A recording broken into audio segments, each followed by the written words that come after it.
Gold trusted gold buyers. మీరు తాకట్టు పెట్టిన బంగారాన్ని విడిపించి ఈ రోజు ఉన్న మార్కెట్ ధరకు కొనబడను.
మనం ఇప్పుడు ఆంధ్ర అన్నపూర్ణగా కొలిచిన డొక్కా సీతమ్మ గారి ఇంట్లో ఉన్నాము.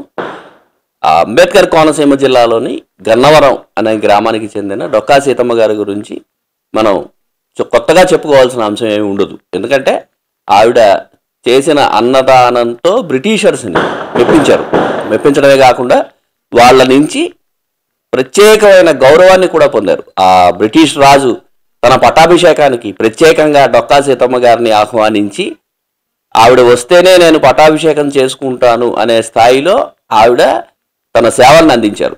డొక్కా సీతమ్మ గారి చేతి వంటని కానీ ఆవిడ చేసిన దాతృత్వాన్ని కానీ అంబేద్కర్ కోనసీమ జిల్లాలో ఆనాటి వాళ్ళు ఎవరు కూడా మర్చిపోరు. అర్ధరాత్రి 10 మంది అయినా 100 మంది అయినా అప్పటికప్పుడు వండి అందరూ తిన్న తర్వాత మాత్రమే ఆవిడ అన్నం తిని అందరినీ అలా అన్నపూర్ణలాగా ఆదరించిన డొక్కా సీతమ్మ గారి ఇంట్లో ఉన్నాము. ప్రస్తుతం ఆవిడ అంటే ఇదే ఇంట్లో నివసించారు, ఇదే ఇంట్లో ఉండి అనేక కార్యక్రమాలు చేశారు. ఆ ఇంటి దగ్గర ఉన్నాము. ఆవిడ వాడిన వస్తువులన్నీ ఇక్కడే ఉన్నాయి. అలాగే వాటన్నింటినీ పరిరక్షిస్తున్నారు. వాళ్ళ 6వ తరం సంబంధించిన పిల్లలు 5 తరాలు అవన్నీ పరిరక్షించారు. ఆ తర్వాత ఆ వారసత్వాన్ని ఇప్పుడున్న 6వ తరం కొనసాగిస్తోంది. ప్రస్తుతం మనం వాళ్ళతో ఉన్నాము. వాళ్ళని అడిగి అసలు ఆ లెగసీని వాళ్ళు ఎలా ఆ వారసత్వాన్ని వాళ్ళు ఎలా మెయింటైన్ చేస్తున్నారు అని ఇతర వివరాలు వాళ్ళు ఎవరు ఏమేం చేస్తున్నారు, డొక్కా సీతమ్మ గారికి సంబంధించిన కార్యక్రమాలు ఏమైనా చేస్తున్నారా వాళ్ళని అడిగి తెలుసుకుందాం. నమస్తే సార్, మీ పేరు, మీరు ఎన్నో తరం? నా పేరు సత్యగోపాలకృష్ణ అండి. మేము 6వ తరం వారసులు. ఓకే, మీరు ఏం చేస్తుంటారు? ఏ ఊర్లో? వైజాగ్లో ఉంటానండి. నేను చార్టర్డ్ అకౌంటెంట్ ప్రాక్టీస్ చేస్తున్నాను. డొక్కా సీతమ్మ గారి ముని మనవడిగా మీకున్న ఒక ప్రత్యేకత ఏంటి? బయట జనాల్లో కానీ అలాగా మిమ్మల్ని ఎలా చూస్తారు అసలు ఆవిడకి సంబంధించిన? అలా అంటే చెప్పగానే ముందు అందరూ వయసుతో సంబంధం లేకుండా ముందు దండం పెడతారు. ఆ వంశంలో పుట్టినందుకు మీరు చాలా అదృష్టవంతులు అని చెప్పేసి. అదే మాకు చాలా గర్వకారణంగా అనిపిస్తూ ఉంటుంది.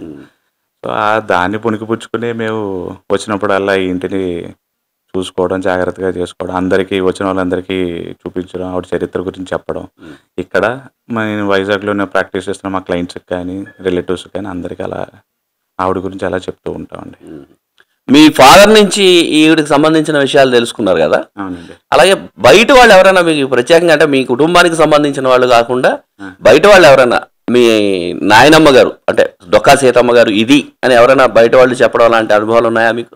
తక్కువ అండి. ఎందుకంటే మ్యాక్సిమం ఆవిడ గురించి తెలిసిన విషయాలన్నీ మా కుటుంబం ద్వారా తెలుసుకున్నాం. ఆవిడ చరిత్ర ఉంది కాబట్టి అది కూడా చదువుకున్నాం. అందులో ఉన్న విషయాలే అందరికీ తెలుసు. ఆ విషయాలే చాగంటి కోటేశ్వరరావు గారు కానీ మిగిలిన ప్రవచనకర్తలు కానీ ఆ విషయాలే చెప్పుకుంటూ వచ్చారు. మీకు తెలిసిన విషయాలు ఏంటండి? అంటే మీ తాతమ్మ గారి గురించి మీకు తెలిసిన విషయాలు మీరు ఎలా ప్రౌడ్గా ఫీల్ అవుతున్నారు? ఎలాగ మీకు తెలిసిన విషయాలు మా వీక్షకులకి చెప్పండి. మాకు తెలిసిన విషయాలు అంటే ఏమిటంటేనండి, ఈవిడికి ఉన్న మంచి పేరు అన్నపూర్ణ, ఆంధ్రుల అన్నపూర్ణగా పిలుస్తారు. అంటే సమయంతో సంబంధం లేకుండా ఎప్పుడు వచ్చినా కాదనకుండా అన్నం పెట్టేవారు. వాళ్ళకి ఏంటంటే తనమన భేదం లేదు. వాడు ఎవరైనా కూడా సపోజ్ ఒకానొక సమయంలో ఇంట్లో ఒక దొంగ వచ్చి దొంగతనం చేసి వెళుతుంటే కూడా అతనికి ముందు దాని ఏమంటారు, ఇది కాదు ముందు భోజనం ముఖ్యం అని చెప్పేసి అతనికి భోజనం పెట్టి అలాంటి అరుగు మీద మొత్తం భోజనం పెట్టి ఇక్కడ ఉండి వెళ్ళవయ్యా అని అతనికి మళ్ళీ ఇంకెప్పుడు జీవితంలో ఇది చేయకుండా ఉండేందుకు కూడా కొంచెం ధనం అది ఇస్తే అతను ఈవిడ యొక్క చేసిన విధానాన్ని చూసి అతను దానంతట అదే అతను మారిపోయాడనమాట. అలా ఉంటుంది.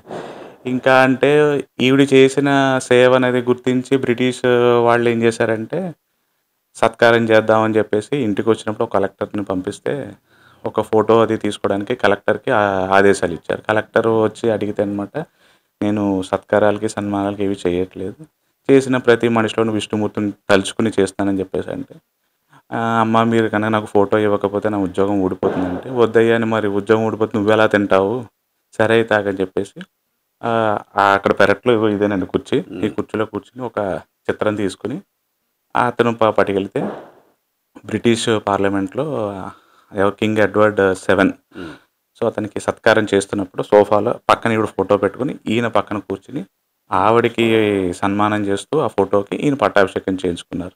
అదొక సందర్భం ఉంటుంది. ఇదొకటి ఏంటంటే ఇంతలా చేస్తున్నప్పుడు భగవంతుడు కూడా మనకు పరీక్షలు పెడుతూ ఉంటారు కదా. అలాగా విష్ణుమూర్తి ఏంటంటే పరమశివుడు ఒకసారి ఈవిడ చేస్తున్నది దాన్ని ఏమంటారు, ఈవిడికి పరీక్ష పడ్డానికి భగవంతుడు వస్తారనమాట. వస్తే ఇంటికి వచ్చినప్పుడు ముందు అతని గురించి ఆయన చెప్పుకున్నాడు, ఇలాగ కూతురికి వివాహం చేద్దాం అనుకుంటాను, కానీ వివాహం చేయడానికి నా దగ్గర డబ్బులు లేవమ్మా, కనీసం తాళిబొట్టు పెట్టడానికి కూడా నా దగ్గర డబ్బులు లేవంటే, ఆవిడ ఏం చేసిందంటే ముందు ఆవిడ మెడలో ఉన్న తాళిబొట్టు తీసి ఇచ్చేసారు. ఇచ్చేస్తే ముందు సరే అది కాదని కంటే తీసి ఇచ్చేస్తే, తర్వాత ముందు ఇవన్నీ మీరు పట్టుకెళ్తారు కానీ ముందు భోజనం చేయండి అని ఇలా పీట వేసి ముందు భోజనం పెట్టిన తర్వాత అది ఏమైందంటే భోజనం అయిపోయిన తర్వాత ఆవిడ లోపలికి వెళ్ళి అన్నీ సర్దుకుంటారు కదండి. ఇంతలో ఈయన ఏం చేశారంటే ఏదైతే పరీక్ష పెట్టారో ఆ పరీక్షలో ఆవిడ నెగ్గింది కాబట్టి ఆయన అలా చేతులు కడుక్కొని అదృశ్యం అయిపోయారు. అదృశ్యం అయితే మనిషి కనపడలేదు. మనిషి కనపడకపోతే పీట అది తీస్తున్నప్పుడు ఆవిడ ఇచ్చిన వస్తువు పీట కిందే ఉంది, పట్టుకెళ్ళలేదు అనమాట. అప్పుడు ఆవిడకి అర్థమైంది, నేను భోజనం చేయాలంటే మీ దగ్గర ఉన్నది ఇవ్వనంట, నేను ఇస్తాను ఆయన, ముందు మీరు భోజనం చేయండి అని చెప్పారు. ఏమో భోజనం చేసిన తర్వాత మీరు ఇవ్వనంటారేమో అంటేను, సరే నాయన నువ్వు భోజనం చేస్తానంటే దానికంటే ఆనందం నాకేముందని చెప్పి కంటి తీసి ఆవిడ ఇచ్చేసిందని వెంటనే గుమ్మం దగ్గర పేద బ్రాహ్మణ వేషంలో వచ్చాడు ఆయన. మీరు ఇంకొక మనవడు? నేను ఇంకో మన మీ పేరు సార్? ఉదయ్ శ్రీనివాస్ పవన్ అన్న. మీరు ఎక్కడ ఉంటారు? హైదరాబాద్ అండి. Very good. మీరు చెప్పండి మీ అనుభవాలు, మీ అన్నయ్య గారు చెప్పినట్టుగా. అదే అండి, అది ఒక సందర్భం అండి. అది అలా పరీక్ష పెట్టినందుకు గాను ఆయన, మనం భోజనం అయిపోయిన తర్వాత అండి పీట తీస్తామండి, ఆకు తీసి ఆయన తీసినప్పుడు అది అక్కడే ఉందండి. అప్పుడు వెంటనే భర్త గారు చెప్పానండి, ఏమండి ఆయన మర్చిపోయారు బ్రాహ్మణుడు, మీరు వెళ్ళి ఇవ్వండి అని వెంటనే కూడా అప్పటికి ఆయన గుమ్మం దాటినట్టు కనపడలేదండి. నేను కనపడిపోతే రాత్రి కల్లోకి వచ్చింది నేనే తల్లి అని చెప్పినట్టు ఒక కథనం ఉందండి. అది కథనం ఉందండి. అలా మీరు హైదరాబాద్ లో ఉంటున్నారు కావా? హైదరాబాద్ లో ఈ డొక్కా సీతమ్మ గారి వారసుడిగా మీకు దక్కుతున్న ఆ గౌరవం ఎలా ఉంది? ఎలా చూస్తారు మిమ్మల్ని? వైజాగ్ లో మీ అన్నయ్య గారు ఓకే ఆయన చెప్పారు, ఆ క్లయింట్లకి చెప్తాను అది ఇదే, మీకు ఎలా ఉంది హైదరాబాద్ లో? బికాస్ అది తెలంగాణ కాబట్టి అక్కడ ఉన్న పీపుల్ వాళ్ళు డొక్కా సీతమ్మ గారి గురించి అంటే నేను రీసెంట్గా అండి ఒక లాస్ట్ ఇయర్ ఇదే ఇంకో ఛానల్ వాళ్ళు కూడా సుమన్ టీవీ అని ఒక ఛానల్ కూడా వాళ్ళు పిలిచారండి. నేను అక్కడ ఉన్నప్పుడు వెళ్ళి నేను నా మిస్సెస్ అండి, నా భార్య సౌమ్య అని, ఆవిడ కూడా మీ ఇద్దరం కలిసి వెళ్ళి ఇచ్చామండి. సుమన్ ఇలాగ ఇంటర్వ్యూ ఇచ్చినప్పుడు కూడా చాలామంది తెలిసిన వాళ్ళు అడిగినప్పుడు కూడా వాళ్ళు కథనం ఏంటి ఇలా అంటే, ఓహో మీరండి పలానా వారసులు, అయ్యో మీ గురించి మాకు తెలియకపోవడం ఏంటి, మీరు ఎంతో అదృష్టవంతులు, పుణ్యం చేసుకున్నారండి, మీలాంటి వాళ్ళు మాకు కనిపించడం చాలా మా అదృష్టం అని చెప్పి ఇలా దండం పెట్టిన వాళ్ళే, వయసుతో సంబంధం లేకుండా ఎక్కడైనా సరే వయసుతో దండం పెట్టడం అది మాకు నిజంగా అది చాలా ప్రౌడ్ ఫీల్ అవుతాం నిజంగా. అది ఎక్కడైనా ఉంటుందండి, అది ప్రాంతంతో సంబంధం లేదు మాకు. అది అంటే నేను అడిగేది ఏంటంటే, ఇప్పుడు మీ తాతమ్మ గారి దగ్గర నుంచి మీకు వచ్చిన వారసత్వం మీరేమైనా దాంట్లో కొంచెమైనా కొనసాగిస్తున్నారా? కొనసాగించడం అంటేనండి, ఇక్కడ వచ్చేసి ఏంటంటే అండి, మామూలుగా మీరు ఇక్కడ ఎలా వస్తే అండి, ఇదంతా గోదావరి అండి. ఇదివరకు ఈ గుమ్మం దాడితే ఇదంతా గోదావరి అండి. ఇదివరకు ఉన్న పరిస్థితుల ప్రకారం, కాలమాన ప్రకారం ఆ గోదావరి అటు నుంచి వెళ్ళాలన్నా కూడా పంటి మించి ఇక్కడ ఆగుతారండి. ఇక్కడ ఆగినప్పుడల్లా ఈవిడేంటంటే అలికిలాంతర పట్టుకుని అందరిని అడుగుతుందండి వెళ్ళి. అందరూ తిన్న తర్వాత ఈవిడ తింటుందండి. అది ఇంకా అర్ధరాత్రి అపరాత్రి ఇంకా సమయం లేదండి. ముందు మజ్జిగ ఇవ్వడం, అన్నం అవ్వలేదు అనుకోండి, భోజనం ఇంకా ఏర్పాట్లు అవ్వలేదంటే ముందు మజ్జిగ ఇవ్వడం, పండు ఫలం ఇచ్చేస్తారు. అవి ఇచ్చిన తర్వాత భోజనం పెడతారు. ఇప్పుడు మా ఊరికి అంటే ఎలా అంటారంటే, ఇప్పుడు మనకి ఇక్కడ వచ్చి పెడదామన్న మనుషులు లేరు. కానీ అది ఎక్కడో ఉంటుంది కదండి, బ్లడ్లో ఉంటుంది కదా. ఇప్పుడు మా 4వ తరం దాకా మా తాతగారు వాళ్ళు కూడా చాలా మంది ముందు అన్నం వండుతారండి. ఎవరైనా వచ్చారనుకోండి, ఆ కుక్కర్ పడంగా పట్టుకెళ్ళిపోతారండి అన్నం. ఇంకా ఆయన దానికి వచ్చిన కథనం ఉందండి. అది మా అమ్మగారు చెప్పారు నాకు. మా పెత్తాతగారు అండి ఒక పిచ్చివాడండి. ఆయన కొంచెం మెంటలీ అన్స్టేబుల్. అతను ఎక్కడి నుంచో వచ్చాడండి. వచ్చి ఇక్కడ ఈ మర్రి చెట్టు దగ్గర లంకల కన్నవరం దగ్గర కూర్చున్నాడండి. ఇక్కడే కూర్చుంటే అతను ఎవరు ఏంటని ఎవరికి తెలియదు విషయం. అప్పుడు మా పెద్ద తాతగారు రోజు అన్నం, ఇంత కూర, ఇది పప్పు అండి, రోజు ప్రతిరోజు సుమారుగా ఒక నెలపాటు ఇచ్చి పెట్టారండి. ఆ తర్వాత ఆయన ఎటు వెళ్ళిపోయాడో తెలియదు. 3 నెలలు పెట్టారండి. ఎవరైనా వచ్చారనుకోండి, మా పెద్దనాన్న వాళ్ళు అన్నం పెట్టుకుంటారు, సగం వాళ్ళు కంచంలో పెట్టుకుని వెంటనే ముందు వాళ్ళకి పెట్టేస్తారండి. మనకు ఉందా లేదా అని చూడరు. అది మాకు కూడా ఉందని అలవాటు. మాకు 10 మంది ఏంటంటే వస్తున్నారంటే మహానందం, పెడుతున్నారంటే చాలా మంది వస్తారండి. మాకు వస్తారండి. వచ్చినాడల్లా ముందు ఫస్ట్ ఆఫ్ ఆల్ ఏదో ఒకటి ద్రవం ఇవ్వడం, మజ్జిగో కాఫీయో టీయో ముందు, ఏమన్నా మీరు ముందు కూర్చోండి, కంగారు పడకండి. భోజనాల ఏర్పాట్లు ఏదో ఒకటి, 10 మందా 20 మంది, మాకు కావాల్సింది కూడా అదే. మాకు ఎంతవరకు మేము చెయ్యాలో మేము చేస్తున్నాం. అలాగే మా అన్నయ్య గారు వైజాగ్లో అండి ఇలాగే 28 ఆవిడ కాలం చేసిన తారీఖులు కానీ ఏప్రిల్ 28 కాలం చేసిన తారీఖు ఏప్రిల్ 28 అండి. ప్రతి ఏటా మేమేం చేస్తామంటే, నేను మా మిస్సెస్ ఇద్దరం అక్కడ, మా బాబాయ్ ఉంటారు, సో బాబాయ్ పిన్ని ఉంటారు, సో మేమిద్దరం వాళ్ళిద్దరం కలిపి కేజీహెచ్ ఉంది కదా మన వైజాగ్లో, కింగ్ జార్జ్ హాస్పిటల్లో. సో అక్కడ ఏంటంటే మధ్యాహ్నం ఇస్కాన్తో మాట్లాడుకొని ఒక స్లాట్ తీసుకుని అక్కడ ఒక 500-600 మందికి ప్రతి ఏటా ఆవిడ నిర్యాణం రోజు మేము అన్నదానం చేస్తున్నాం. ఇది ఒక 3 ఏళ్ళ నుంచి కొనసాగిస్తున్నాం. మేము పూర్తిగా సెటిల్ అయిన తర్వాత అక్కడికి వెళ్ళిపోయాం. ప్రతి ఏటా చేస్తున్నాం. అది అమ్మా, వీళ్ళిద్దరూ వారసులమ్మా, వీళ్ళిద్దరూ చేస్తున్నారు, దాంట్లో పెద్ద ఆశ్చర్యం లేదు, చేయాలి కూడా. మీరు బయట నుంచి వచ్చిన అమ్మాయి, బయట సంబంధం అలాగ బయట నుంచి వచ్చిన అమ్మాయి, మీ పార్టిసిపేషన్ ఏంటి? ఒకటి. రెండోది, మీరు ఎలా ఫీల్ అవుతున్నారు? ఈ డొక్కా సీతమ్మ గారి ఇంటికి కోడలుగా వచ్చినందుకు మీరు ఎలా ఫీల్ అవుతున్నారు? ఆవిడ ఇంటికి కోడలుగా రావడం అన్నది ఏ జన్మ సుకృతమో, కానీ వచ్చిన తర్వాత ఏంటంటే ఇది చాలా పెద్ద బాధ్యత అండి. ఎందుకంటే ఆల్రెడీ ఉన్న పేరు కదా ఆవిడది, దాన్ని అలా కొనసాగించడం, నిలబెట్టడం ఇది తర్వాత మా బాధ్యత. మా పిల్లలకి నేర్పించడం కూడా మా బాధ్యతే కదా. ఇప్పుడు నాకు పాప ఉంది, తను రోజు లేవగానే మా ఇంట్లో సీతమ్మ గారి ఫోటో ఉంటుంది, దానికి ఆవిడ నమస్కారం పెడుతుంది పొద్దున్న లేచి. అక్కడితో ఆమె డే మొదలవుతుంది అనమాట. సీతమ్మ గారు ఎవరు అంటే అగో చూపిస్తుంది, మా అమ్మ అంటుంది, అంటే ఫుడ్ పెట్టేవారు అని ఉంటుంది. సో తనకు తెలుసు, ఇప్పటి నుంచి అలవాటు చేస్తున్నాను. 2 years కిడ్ తను ఇంకా. సో ఇదొక పెద్ద బాధ్యత. తర్వాత ఏంటంటే ఆవిడ లెగసీని కంటిన్యూ చేయడానికి నేను మా తోటికోడలు ఎంతో అంత చేద్దాం అన్నది మా లోపల మాకున్న కోరిక అండి. వీళ్ళిద్దరు ఏదైనా చేస్తే దానికి సపోర్టివ్గా ఎప్పుడు మేము ఉంటాం, ఎప్పుడు చేస్తాం. అంటే మీరు బయట నుంచి వచ్చిన అమ్మాయి అని అన్నాను కదా, అంటే అఫ్కోర్స్ ఇప్పుడైతే వీళ్ళ అమ్మాయి.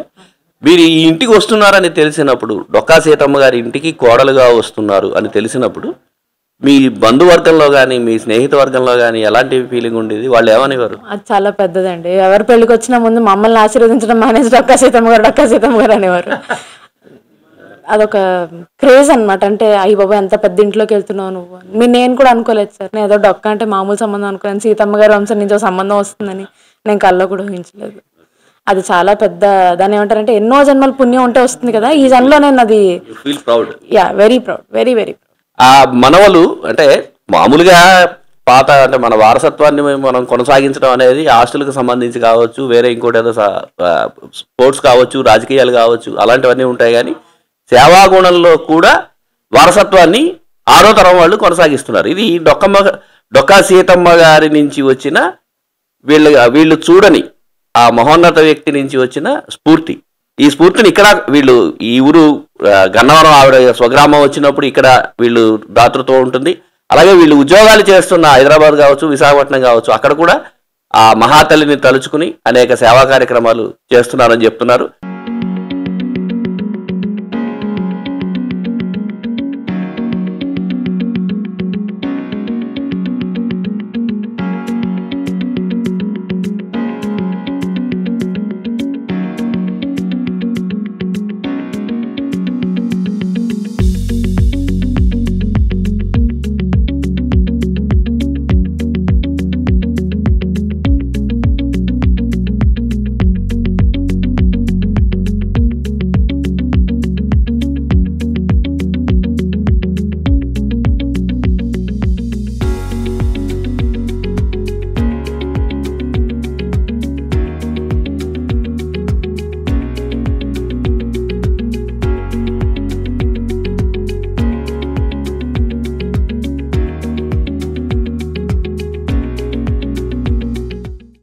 డొక్కా సీతమ్మ గారి వారసులే కాకుండా డొక్కా సీతమ్మ గారికి సంబంధించిన ఇక్కడ ఉన్న ఆవిడ వాడిన, ఆవిడ నడయాడిన, ఆవిడ అన్నదానం చేసిన ఆ ఇంటిని చూడడానికి ఇప్పటికీ అనేక మంది పర్యాటకులు కావచ్చు, లేదా స్థానికంగా ఉన్నవాళ్ళు కావచ్చు, లేదా పాఠాలు చెప్తున్న ఉపాధ్యాయులు కావచ్చు, ఆవిడకి సంబంధించిన పాఠాలు చెప్తున్న ఉపాధ్యాయులు కావచ్చు, వాళ్ళు కూడా ఆవిడ నడయాడిన ఇల్లు చూడడానికి, ఆవిడ తిరిగిన ఇల్లు, ఆవిడ అన్నదానం చేసిన ఇల్లు చూడడానికి, ఆవిడ వస్తువులను చూడడానికి ఇప్పటికీ వస్తూనే ఉన్నారు. అలా వచ్చారు వీళ్ళందరూ స్థానికంగాను వేరే చోట్ల ఉద్యోగాలు చేస్తున్న టీచర్ ఉద్యోగాలు కావచ్చు, వేరే ఉద్యోగాలు వాళ్ళు వచ్చారు. వాళ్ళతో మాట్లాడదాము. వాళ్ళు ఎలా తెలిసింది ఏంటి, అసలు వాళ్ళ ఫీలింగ్ ఏంటి, వాళ్ళని అడుగుదాం. నమస్తే సార్. నమస్తే. మీ పేరు, మీరు ఏం చేస్తున్నారు? నా పేరు గోపాలకృష్ణ. నేను ఇక్కడే నాగులంకలో టీచర్గా పనిచేస్తున్నాను. డొక్కా సీతమ్మ గారి గురించి తెలిసి మేము అలా వెళ్తే ఒకసారి చూసి వెళ్దామని చెప్పేసి అని ఇక్కడ రావడం జరిగింది. అయితే ఆంధ్రుల అన్నపూర్ణగా ప్రసిద్ధిగాంచిన డొక్కా సీతమ్మ గారి గురించి మేము ఈ చదువుకోవడం తెలుసుకోవడం జరిగింది. మరి ఆ రోజుల్లోనే ఎటువంటి ప్రతిఫలం ఆశించకుండా మరి వచ్చిన వారికి ఆకలి తీర్చి వాళ్ళకి ఆహారం పెట్టడంలో ఆవిడ మరి చాలా గొప్ప, ఎంతో గొప్ప హృదయం ఉంటాయి, కానీ అటువంటి పనులు చేయలేరు. మరి బ్రిటిష్ ప్రభుత్వం ఆవిడ చేసిన సర్వీస్ను గుర్తించి ఆవిడకి ఒక సర్టిఫికెట్ ఇవ్వడం ఒకటి. అదేవిధంగా రీసెంట్గా అయితే మా స్కూల్లో అమలయ్యే మధ్యాహ్న భోజన పథకానికి మరి ఆవిడ పేరు పెట్టి ఆవిడని గుర్తించడం జరిగింది ఎండిఎంకి. నిజంగా మరి ఒకసారి చూసినందుకు మాకు చాలా ఆనందంగా ఉంది. ఇక్కడికి వచ్చి చూసినందుకు చాలా ఆనందపడుతున్నాను. సార్ నమస్తే. మీరు ఎక్కడి నుంచి వచ్చారు, మీరు ఏం చేస్తారు? మీకు అసలు బిళ్ళ దుర్గారావు అండి. నేను ఈ లంకలగన్నవ గ్రామంలోనే గోటంవారపేట పాఠశాల నందు ఉపాధ్యాయునిగా పనిచేస్తున్నాను. అదే ఈరోజు నేనైతే చాలా అదృష్టంగా భావిస్తున్నాను. ఎందుకంటే ఈ లంకలగన్నవరం గ్రామంలోనే ఉపాధ్యాయునిగా, అంటే ఆంధ్రుల అన్నపూర్ణ శ్రీ డొక్కా సీతమ్మ గారి వారి స్వగ్రామంలోనే నేను ఉపాధ్యాయుడిగా పనిచేయడం నేను అదృష్టంగా, మా మాస్టర్ కూడా మేము ఇద్దరం కలిసి పనిచేస్తాం ఇక్కడే. నాకు చాలా అదృష్టంగా ఉంది. అలాగే మేము పాఠశాలలో విద్యార్థులకు కూడా, అంటే మనం స్వయానా కూడా అంటే ఎవరైనా కూడా పలానా చోట పలానా మండలంలో ఉన్నారని డొక్కా సీతమ్మ గారి గ్రామం గురించి చెప్పుకుంటూ ఉంటారు. కానీ మనం ఆమె పుట్టిన గ్రామంలోనే మనం పనిచేస్తున్నాం. ఆమె యొక్క ఆదర్శాలని, ఆమె చేసిన సేవల్ని కూడా మనం తెలుసుకుంటూ ఆమెలాగా ముందుకు వెళ్తూ ఒక పేరు ప్రతిష్టలు తీసుకురావటం, ఇవన్నీ చేసుకుంటూ ఉండాలని తెలియజేస్తూ ఉంటాం. అదేవిధంగా ఆమె నిస్వార్థంగా ఎంతో సేవలు, అలాగే ఆకలి అని వచ్చిన వాళ్ళకి పిలిచి మరీ చక్కగా ఆమె దేంతో కూడా చక్కగా అదో గరికి పోస్తానో గడ్డితోనో కూడా పచ్చడి చేసి పెట్టారంటే అది ఏంటనో తెలియకుండా చాలా ఆనందంగా కూడా కడుపు నిండా కూడా తిని వెళ్ళేవారని చెప్పుకుంటూ ఉండేవారు. ఆ విధంగా ఆమె చేసిన సేవలు చాలా నిస్వార్థమైనవి. ఆ విధంగా అటువంటివన్నీ కూడా గుర్తించి మన ఆంధ్రప్రదేశ్ ప్రభుత్వం గౌరవ శ్రీ నారా చంద్రబాబు నాయుడు గారు, అలాగే శ్రీ పవన్ కళ్యాణ్ గారు, వీళ్ళందరూ కూడా ఈ యొక్క మధ్యాహ్న భోజన పథకానికి కూడా శ్రీ డొక్కా సీతమ్మ గారి పేరు పెట్టి ఆమె యొక్క పేరుని మరింత అందరికీ కూడా ప్రసిద్ధమయ్యేలాగా తెలిసే విధంగా చేయడం కూడా చాలా గొప్ప విషయం.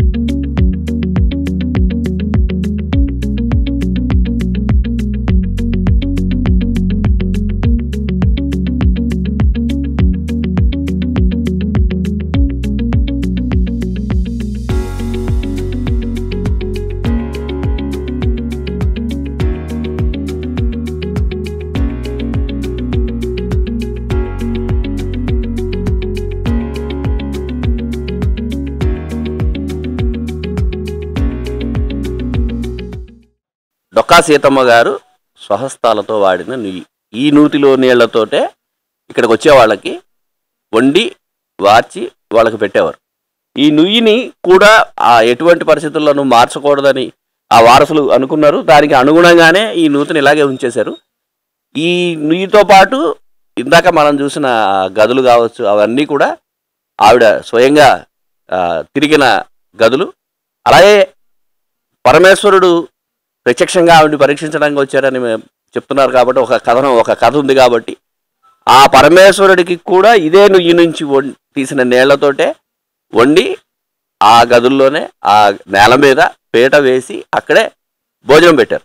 అదే పరమేశ్వరుడు ఇక్కడికి పెరట్లోకి వచ్చి చేయి కడుక్కుని ఇక్కడి నుంచే ఆయన అంతర్ధానం అయ్యారు అనే ఒక కథ ఉంది. అలాంటి పవిత్రమైన స్థలంలో మనం ఉన్నాము.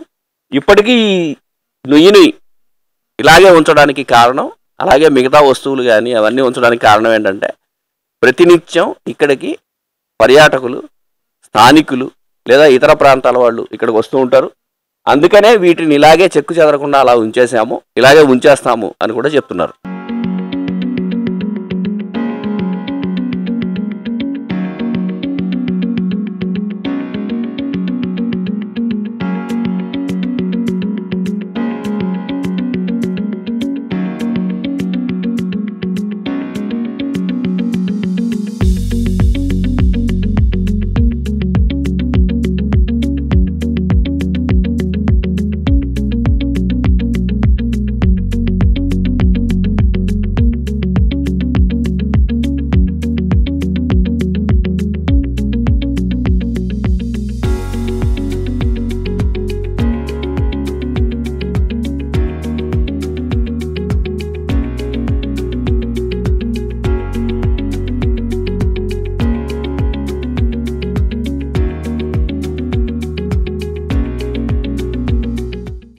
And for more videos, please subscribe to iDream. Please subscribe to iDream. Please subscribe iDream. And please subscribe to iDream.